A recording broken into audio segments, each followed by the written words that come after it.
بسم الله الرحمن الرحيم. الحمد لله نحمده ونستعينه ونستغفره ونؤمن به ونتوكل عليه ونعوذ بالله من شرور أنفسنا ومن سيئات أعمالنا من يهده الله فلا مضل له ومن يضلله فلا هادي له ونشهد أن لا إله إلا الله وحده لا شريك له ونشهد أن سيدنا وحبيبنا وشفيعنا ومولانا محمدا عبده ورسوله صلى الله تعالى عليه وعلى آله وأصحابه وأزواجه وذرياته وبارك وسلم تسليما كثيرا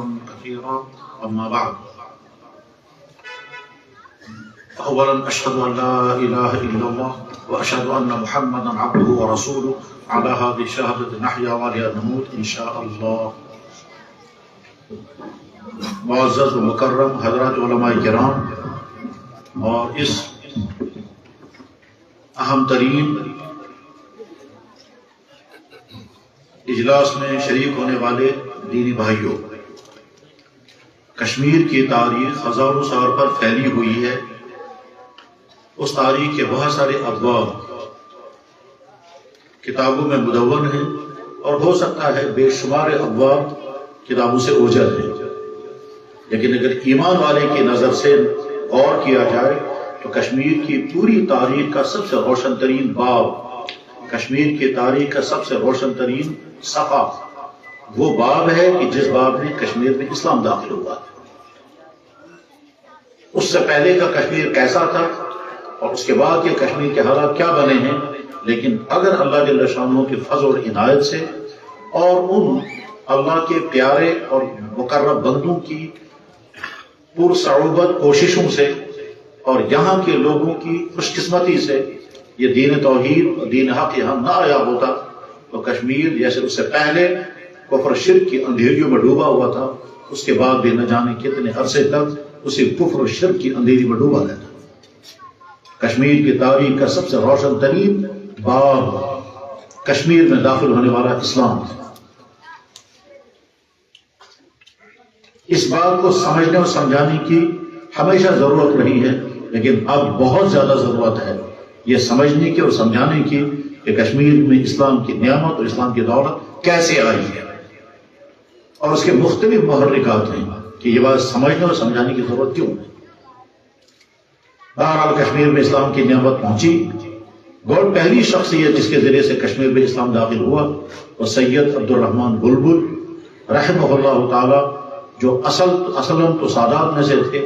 لیکن ترکی سے چلتے ہوئے پھر وہ چائنا پہنچے اور چائنا کے اس زمانے کے ترکستان سے سفر کر کے پھر کشمیر پہنچے اور ان کی آمد پر یہاں اسلام کی داغ پڑی.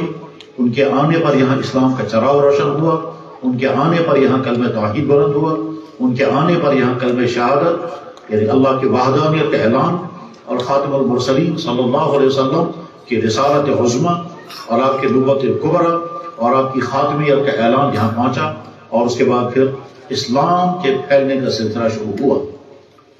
کشمیر میں اسلام کی تاریخ کا پہلا نقطہ بنی ہے. اس کے بعد پھر دوسری اہم ترین شخصیت جس کے ذریعے سے کشمیر میں اسلام پہنچا، پھیلا، مستحکم ہوا اور یہاں کی اکثریت جو کفر و شرک میں ڈوبی ہوئی تھی اللہ نے ان کی ایمان کی دولت عطا فرمائی، وہ حضرت علی، جن کا اسم شریف بہت مختصر علی ہے، لیکن اہل کشمیر نے ان کو امیر کبیر کہا، شاہ ہمدان کہا. یقیناً وہ عبقری شخصیت دوسری محسن ہیں جن کے ذریعے سے کشمیر میں اسلام کی دولت پہنچی. حضرت کی کشمیر میں آمد کا سبب کیا ہوا؟ ظاہر ہے سبب نمبر 1 اللہ کا فیصلہ، سبب نمبر 2 ان کا خود کا ارادہ، سبب نمبر 3 یہاں کے لوگوں کی خوش قسمتی، اور یہ بھی ہو سکتا ہے کہ سبب نمبر 4 جیسا کہ مختلف کتابوں میں لکھا ہوا ہے کہ حضرت کو عالم مراقبہ میں یا عالم خواب میں زیارت ہوئی جناب رسول اکرم صلی اللہ علیہ وسلم کے ذات اقدس کی، اور آپ نے فرمایا فرزند من بیروچو کشمیر و مردم آنجارا مسلمان کن، میرے بیٹے تم کشمیر چلے جاؤ اور وہاں کے لوگوں کو اسلام کی دعوت دو. یہ 4 اسباب جمع ہو گئے، اللہ کا فیصلہ، ان کا خود کا ارادہ، اللہ کے نبی علیہ السلام کا روحانی اشارہ اور یہاں کے لوگوں کی خوش قسمتی. اسی بیچ میں یہ بھی کہا جاتا ہے امیر تیمور کے ساتھ کچھ واقعات پیش آئے تھے، وہ واقعات ظاہری دنیا میں ہیں، لیکن حقیقی طور پر حقیقی طور پر یہ اللہ کا فیصلہ تھا۔ حضرت کی یہاں آمد سے پہلے یہاں کی اکثریت ایمان سے محروم تھی، اور جس وقت حضرت کا پہلا سفر مکمل ہوا ہے تو یہاں کی اکثریت نور ایمان سے منور ہو چکی تھی۔ بعض کتابوں میں لکھا ہوا ہے کہ 38,000 لوگ مسلمان ہوئے ہیں ان کے دست مبارک پر، بعضوں میں 39,000 اور ایک کتاب میں 50,000 بھی ہے۔ ظاہر ہے اس میں ایسا بھی ہو سکتا ہے کہ کچھ لوگوں نے کلمہ پڑھا ہوگا لیکن اس کا اظہار نہیں کیا، ایسا بھی ہوا ہوگا کہ کچھ لوگوں نے کلمہ پڑھا اور اس کے باقاعدہ ان کا علم نہیں ہو سکا، ان کی فہرست بندی نہیں ہو سکی۔ زمانہ بھی وہ تھا جس میں علم کا پھیلاؤ نہیں تھا، اس لیے حتمی طور پر یہ کہنا بڑا مشکل ہے کہ تعداد کتنی تھی، لیکن یہ بات بالکل طے ہے کہ ان کی آمد سے پہلے یہاں کی اکثریت ایمان کی دولت سے محروم تھی، اور ان کی آمد جب پہلا سفر اختتام پر ہوا یہاں اکثریت ایمان کی دولت سے مالا مال ہو چکی تھی۔ کشمیر کی تاریخ کا یہ باب دنیا کے انسانوں کے سامنے ایک بہترین نمونہ اس بات کا ہے کہ اسلام تلوار سے نہیں پھیلتا ہے، اسلام اپنی حقانیت اور مردان حق کی دعوت کی بنیاد پر پھیلتا ہے۔ جو دین اسلام تو نہیں، جو دین جبر کی بنیاد پر، تشدد کی بنیاد پر، لالچ کی بنیاد پر، کنفیوژن کی بنیاد پر پھیلے وہ دین حق ہو ہی نہیں سکتا۔ دین حق وہی دین حق ہے جس کے پیچھے نہ طاقت ہوگی، نہ جبر ہوگا، نہ کنفیوژن ہوگا، نہ لالچ ہوگا، نہ دوسرے محرکات دنیا بھی ہیں۔ خالص حقانیت کی تلاش میں جو دین پھیلایا جائے، قبول کیا جائے، وہی دین حق ہے۔ تاریخ میں ہمیشہ یہی رہا ہے، آج بھی ساری دنیا اس کا نظارہ کرتی ہے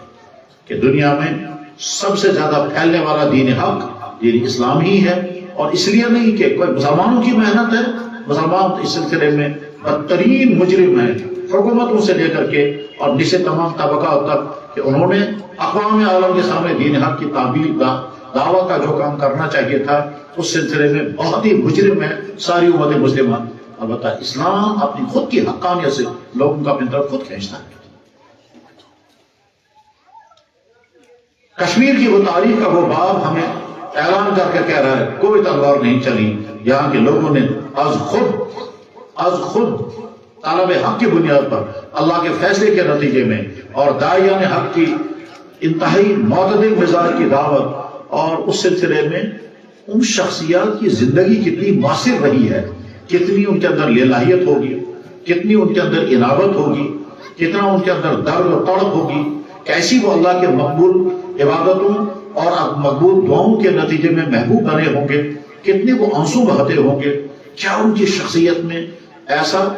ایسی مختصیت تھی کہ وہ شام کو کسی علاقے میں پہنچتے تھے اور اگلے 2 یا 3 دن میں پورا علاقہ اسلام قبول کر لیتا تھا، کلمہ پڑھ لیتا تھا۔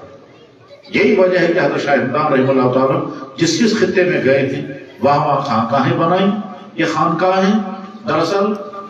آج کے خانقاہ تصور کے مطابق نہیں ہے۔ آج کے خانقاہ تصور جیسے ہمارے بعض بزرگوں کے یہاں خانقاہیں ہوتی ہیں وہ تو روحانیت کا مرکز ہوتی ہے، تربیت اور روحانی کا مقام ہوتا ہے، لیکن بعض جگہ لوگ سمجھتے ہیں خانقاہ کا مطلب ہوتا ہے لوگ آئیں گے وہاں ڈیرا لگا کر بیٹھیں گے، عورتوں کو کھانے پینے ہوں گے اور اس کے بعد ختم ہو جائے گا۔ نہیں، اس وقت خانقاہ ہونے کے معنی یہ تھی یہ باقاعدہ اسلامی مرکز ہوگا، یہاں تعلیم بھی ہوگی، یہاں روحانی تزکیہ بھی ہوگا، یہاں وظائف بھی ہوں گے، یہاں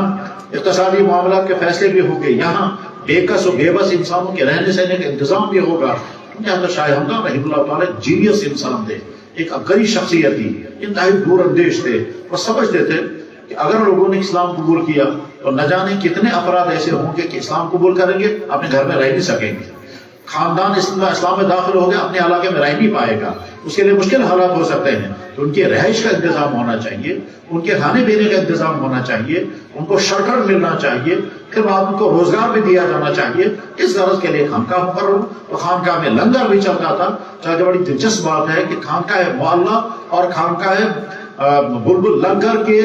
وقت ناموں کی دستاویزات موجود ہیں جس میں یہ لکھا ہوا ہے کہ یہاں کے لوگ کس طرح سے آنے والے لوگوں کے کھانے کا انتظام کریں گے، اور خود جو انتظام چلانے والے ہوں گے وہ اس میں سے خود کھا سکتے ہیں یا نہیں۔ حضرت میر محمد ہمدانی رحمہ اللہ تعالیٰ نے اس خاندانی وقت نامے اور خانقاہ کے چلانے اور خانقاہ کے مطبخ کے سلسلے میں تفصیلات اپنے ہاتھ سے لکھی ہے۔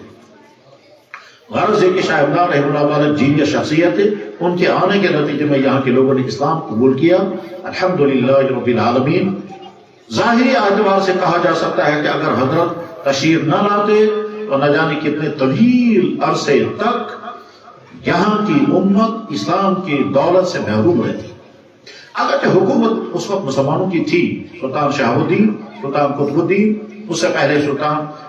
دوسرے سلاطین تھے، یا اس کے بعد بھی سلاطین آتے رہے ہیں، سلطان سکندر اس کے بعد آئے ہیں، سلطان ضیاء الدین بادشاہ ان کے بعد آئے ہیں.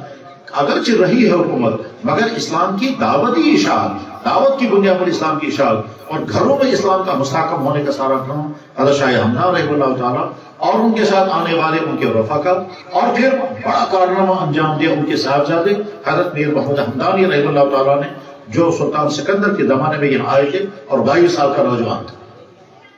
22 سال کے نوجوان میر محمد حمدانی صاحب علم بھی ہیں، صاحب روحانیت بھی ہیں، اور چونکہ خاندان سعادہ کے فرد فرید تھے اس لیے غالباً بہت زیادہ خوبصورت بھی رہے ہوں گے، جیسا کہ کشمیر کے قدیم مورخین مثلا جان راز نے لکھا، اور اسی طرح سے وارث غلام حسن نے لکھا کہ یہ شخص انتہائی خوبصورت، انتہائی پرکشش تھے. تو اس کی خوبصورتی،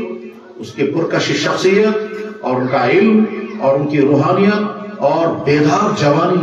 کی مغناطیسیت، یہ ساری چیزیں جمع ہو گئی. اس زمانے کا یہاں کا ذہین ترین فرد جو بادشاہ کا معاون خاص تھا اور ایمان کے داروں سے محروم تھا، جس کو تاریخوں میں لکھا گیا ہے صحبت میر محمد حمدانی رحمہ اللہ تعالیٰ کی ملاقات کے نتیجے میں اور ان سے گفتگو کرنے کے نتیجے میں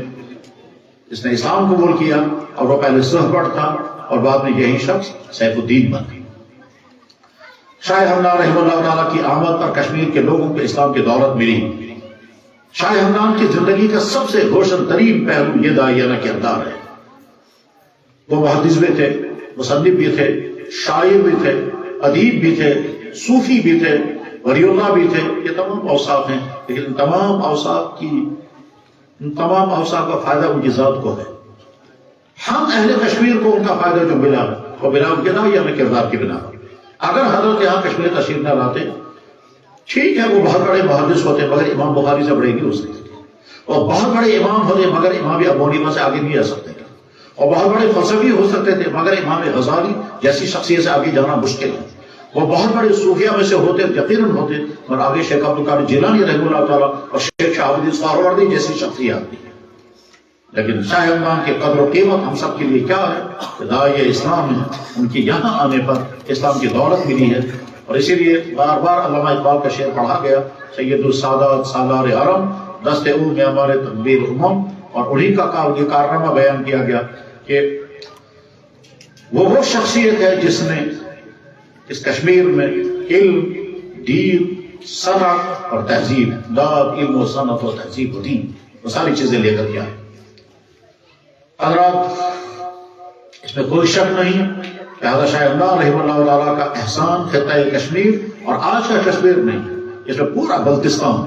پورا لداخ، آج کا پورا کشمیر شامل ہے. ان خطوں میں بھی حضرت کی آمد تشریف آوری ہوئی، وہاں بھی اسی طرح سے لوگوں نے ان کی آمد پر کلمہ پڑھا،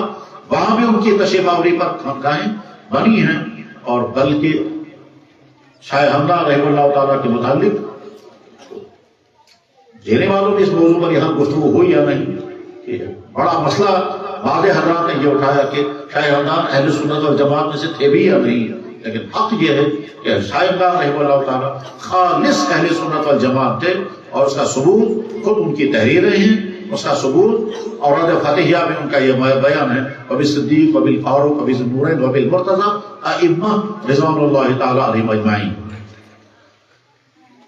صبح سے شاہ ہمدان رحمہ اللہ تعالیٰ کی شخصیت کے متعلق مختلف پہلوؤں پر جو مفید ترین گفتگویں ہوئی ہوں گی، افسوس کہ میں اس میں محروم رہا. لیکن اس وقت جن حضرات کے ارشادات سے ہم کو فائدہ اٹھانے کا موقع ملا، تمام حضرات کے ارشادات انتہائی قیمتی تھے. خاص طور پر رفیق محترم حضرت مفتی عبدالرشید صاحب دامت برکاتہم نے جس اہم ترین اور وقت کی سب سے اہم ترین ضرورت کے مطابق جو ارشادات فرمائے، اور ان سے پہلے رفیق محترم حضرت مولانا سید عبدالرحیم الحسنی دامت برکاتہم نے جن مختلف پہلوؤں کے اعتبار سے شاہ ہمدان پر گفتگو کی، وہ ہمارا سب کے لیے چشمہ بصیرت ہے، سرمایہ بصیرت ہے. دارالعلوم قاسمیہ اس اعتبار سے ہم سب کا شکریہ کا مستحق ہے کہ وہ قرض جو ہمارے طبقے کے تمام علماء کے کندھوں پر تھا، وہ قرض ادا کرنے کی کوشش ہوئی، اور یہ صرف نقش اول ہے۔ حق یہ ہے کہ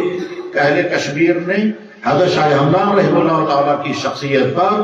جیسا کام کرنا چاہیے تھا وہ اب تک نہیں ہوا ہے، بالکل نہیں ہوا ہے۔ شاہ ہمدان رحمہ اللہ تعالیٰ کی شخصیت پر تو یونیورسٹی بننی چاہیے، یونیورسٹی نہیں تو اکیڈمی قائم ہونی چاہیے، ان کی ایک ایک تحریر پر ریسرچ ہونا چاہیے، ان کی ایک ایک زندگی کے ایک ایک شعبے پر تحقیقات ہونی چاہیے، ان کے تبرکات کو جمع کیا جانا چاہیے، اور اس کے نتیجے میں اور ان کی شخصیت کے نتیجے میں آج کے عہد میں، آج کے دور میں ایمان والوں کے ایمان، اخلاق، حکمرانوں کے متعلق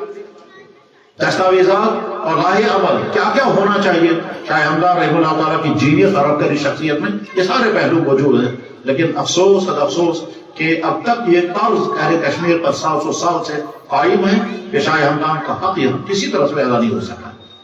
ایک سیمینار کچھ بھی نہیں ہے، وہ تو ان کی شخصیت کا ایک ورق بھی حل کرنے کے قابل نہیں ہے۔ اس سے پہلے بھی متعدد حضرات نے بڑی مفید ترین کوششیں کی ہیں، لیکن مجھے اچھی طرح یاد ہے جنہوں نے بھی کوشش کی انہوں نے ساتھ میں یہ بھی لکھا کہ ابھی ہم حق ادا نہیں کر سکے۔ یہاں ہمارے نوجوان مصنف موجود ہے میر امتیازات، انہوں نے بھی 2-3 مرتبہ شاہ ہمدان رحمہ اللہ تعالیٰ میں ادارہ، لیکن آخر میں ان کو بھی کہنا پڑا کہ ابھی تو ہم نے کوئی حق ادا نہیں کیا، کوئی شک۔ شاہ ہمدان رحمہ اللہ تعالیٰ کی شخصیت وہ ہے جن پر یونیورسٹی قائم ہونی چاہیے، یونیورسٹی نے تو اکیڈمی قائم ہونی چاہیے، پھر اکیڈمی کے ذیلی شعبے بننے چاہیے، ان شعبوں میں شاہ ہمدان رحمہ اللہ تعالیٰ کی تمام تصنیفات کی مائکرو فلمیں ہونی چاہیے، پھر تصنیفات کو جمع کر کے ایک ایک چیز پر ان کے ریسرچ کی جانی چاہیے۔ اور وہ ایک میدان کی انسان نہیں تھے، وہ تو ان کی شخصیت بڑی جامع ترین شخصیت تھی۔ یہاں کشمیر میں علم القیافہ کا باہر کوئی نہیں، شاہ ہمدان اس میدان کے بھی آدمی تھے۔ علم القیافہ کا مطلب ہوتا ہے جسم کے حالات دیکھ کر کے اندازہ کرنا یہ کیسا انسان ہے، وہ باقاعدہ علم القیافہ ایک علم ہے، اور اس کے اشارے جو ہے احادیث میں بھی ملتے ہیں۔ احادیث میں اشارے ملنے کے معنی یہ ہیں کہ جس شخص نے حضرت حمزہ رضی اللہ عنہ کو شہید کیا تھا وحشی،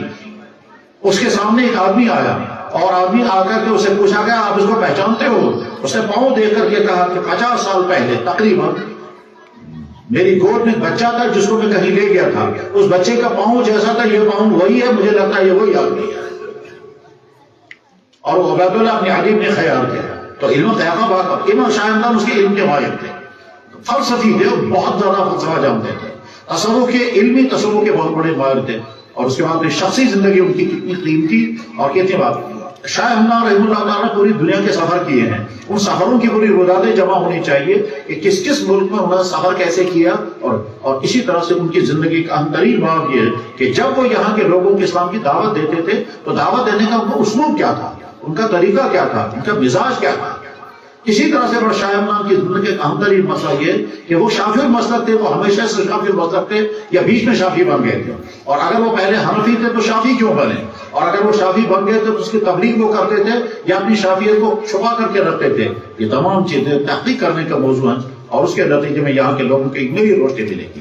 بہرحال دارالعلوم قاسمیہ کے ان منتظمین اور ان کے تمام معاونین کی یہ ایک بہترین کوشش ہے جو نقش اول ہے، کاش اس کے نتیجے میں یہاں ایک دروازہ کھل جائے اور ہم حضرت شاہ ہمدان رحمہ اللہ تعالیٰ کی شخصیت کے خدمات کی روشنی میں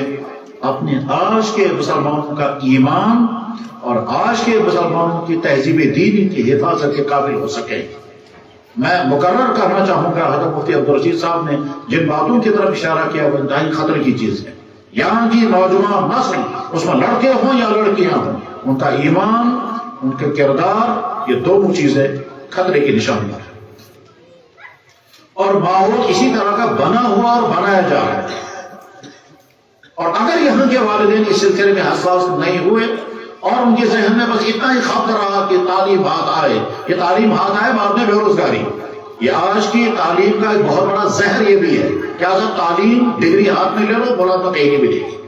اور اس کے بعد پھر خواب چاہتے پھریں گے۔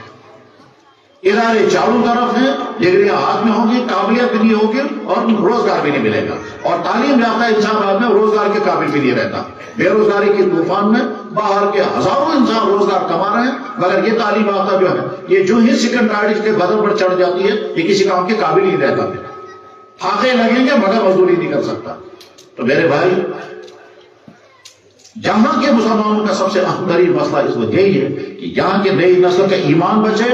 وہ ایمان کے ساتھ جڑے رہیں۔ ابھی تھوڑی دیر پہلے یہی میرے بھائی نے مجھ سے کہا کہ یہاں تو باقاعدہ اداروں میں ایتھیسزم کی تنظیمیں کام کر رہی ہیں، اللہ کے انکار کی باقاعدہ محنتیں چل رہی ہیں،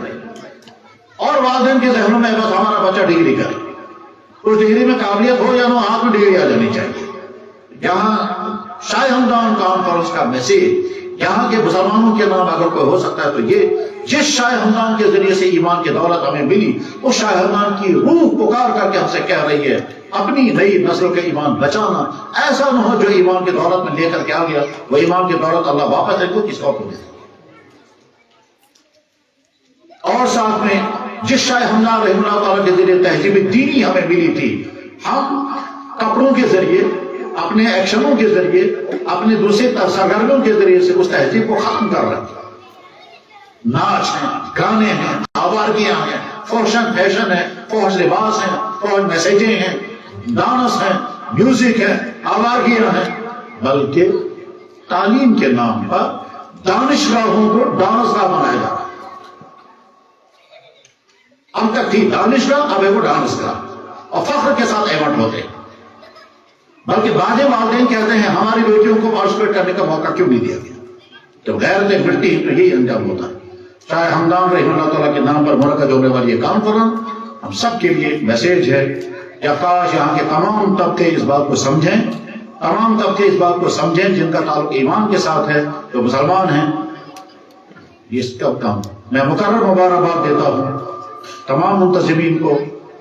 جس نے جس طرح سے انتظامات کیے، کوششیں کی، اور یہ کانفرنس منعقد ہوئی، اور تمام وکالہ نگار حضرات جن کے وکالت اس مجلے میں شامل ہیں، اللہ کرے کہ آگے چل کر کے یہ علمی اور عملی اور افادی اعتبار سے مزید ایک نقش ثانی سامنے آ جائے۔ بس انہی منتشر کلمات پر میں اپنی گفتگو جو وقت بہت مختصر تھا اس گفتگو میں ختم کرتا ہوں۔ اللہ جل شانہ کوتاہیوں کو معاف فرمائے، اور جن چیزوں کی نشاندہی ہمارے تمام اہل مغز و اہل فکر حضرات نے کی ہے، اللہ جل شانہ سے دعا ہے کہ وہ منزلیں ہمارے لیے آسان ہوں، اور جہاں جہاں سے خطرات ہیں اللہ ان خطرات سے یہاں کے ایمان والوں کو اور ایمانی کاموں کو اور ایمانی اداروں کو محفوظ سے محفوظ تر فرمائیں۔ جس اخلاص کے ساتھ، جس جذبے کے ساتھ جن لوگوں نے جتنی خدمات انجام دی ہیں، اللہ تعالیٰ ان کی ان خدمات کو ان کے لیے سرمایہ آخرت بنائے، اور خود ان کی زندگی میں دین کے مستحکم ہونے اور ان کی ذات کے اندر استقامت پیدا ہونے کا ذریعہ بنے۔ وآخر دعوانا الحمد للہ رب العالمین برحمتک یا ارحم الراحمین آمین یا رب العالمین۔ اعلان ہوا تھا کہ 5 بجے نماز ہوگی، 5 بجے سے 5 منٹ اوپر ہو گئے ہیں، بس صرف 2 یا 3 منٹ مختصر سی دعا ہوگی، اور اس کے بعد پھر انشاءاللہ مسجد میں تمام لوگ پہنچیں گے، اور اذان شاید ہو چکی ہوگی یا ہونے والی ہوگی، اور اس کے ساتھ ہی فوراً جماعت بھی کھڑی ہو جائے گی۔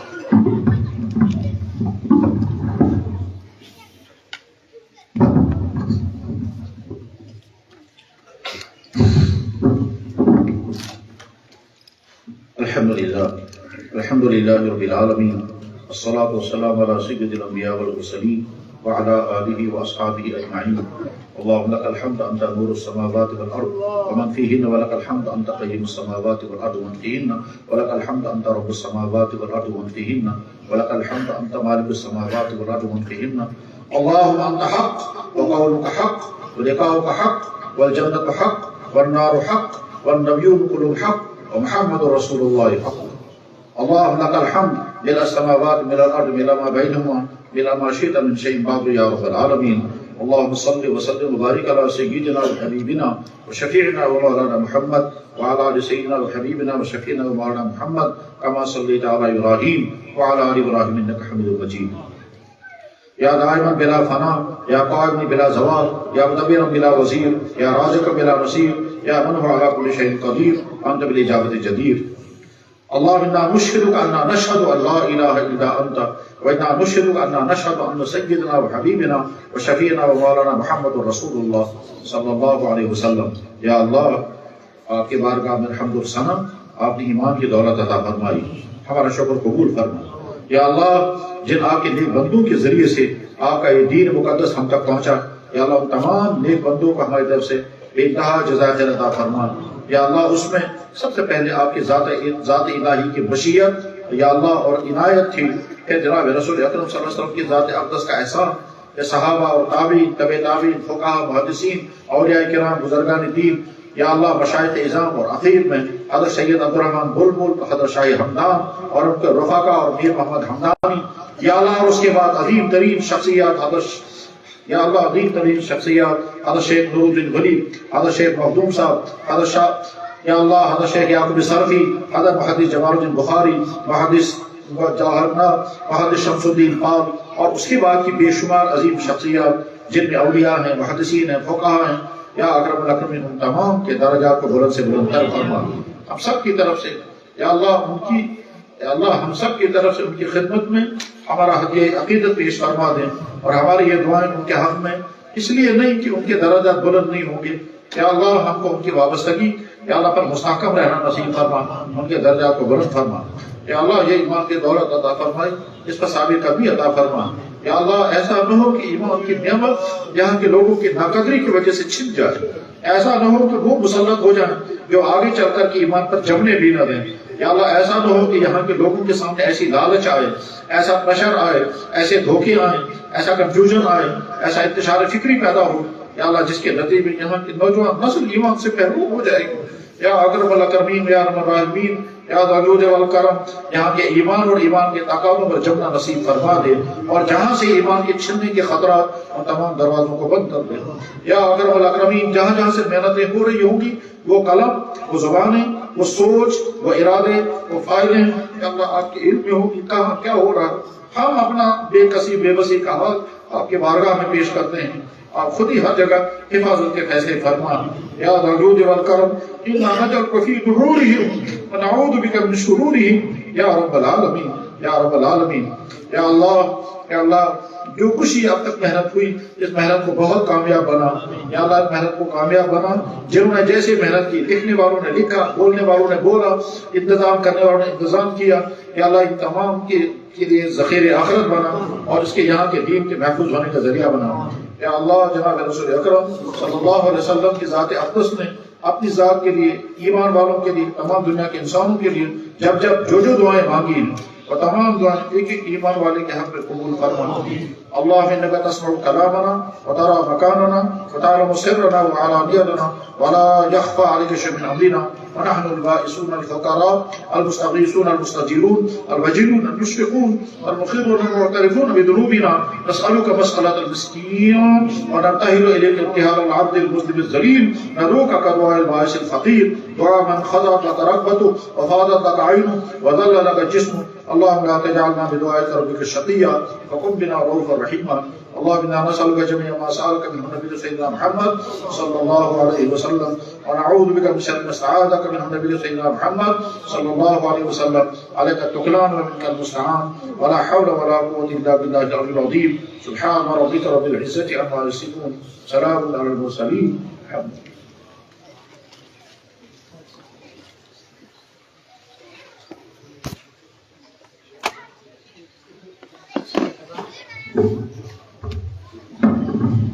چائے ہم لازم چھے انشاءاللہ نماز پر گس چائے چتنے روز